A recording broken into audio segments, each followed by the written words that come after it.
ছোট পর্দার বর্তমান প্রজন্মের অভিনেত্রী লামিমা লাম। নির্মাতা কাজল আরেফিন অমির ব্যাচেলর পয়েন্টে অভিনয় করে বেশ আলোচনায় এসেছেন তিনি। বিশেষ করে অভিনেতা শিমুলের সঙ্গে জুটি বেঁধে কাজ করাটা দর্শক বেশ উপভোগ করেছে। এরপর এই নির্মাতার হাত ধরেই একে একে বিভিন্ন সিরিজে কাজ শুরু করেন লামিমা। বর্তমানে অন্যান্য নির্মাতাদের কাজ নিয়ে বেশ ব্যস্ত এই অভিনেত্রী। সম্প্রতি নির্মাতা জিন্নার টাকার মেশিন নামে একটি ওয়েব ফিল্মের কাজ শেষ করেছেন তিনি। তবে তার কাজের পাশাপাশি অনুরাগীদের আগ্রহ রয়েছে তার ব্যক্তি জীবনের প্রতিও। অনেকে জানতে চান লামিমা কি সিঙ্গেল নাকি বিবাহিত। বিষয়টি নিয়ে গণমাধ্যমের মুখোমুখি হয়ে উত্তর দিয়েছেন লামিমা লাম।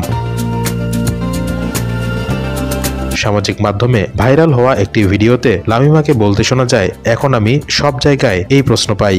লামিমা জানান, তিনি ইনস্টাগ্রামে ask me a question post করলে অর্ধেক প্রশ্নই আসে তার বিয়ে নিয়ে। অর্থাৎ তার অনুরাগীরা জানতেই চান আসলেই কবে বিয়ে করছেন লামিমা।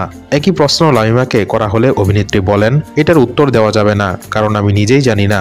আসলে আল্লাহ আমার কপালে যেদিন বিয়ে রেখেছেন ওই দিনই হবে।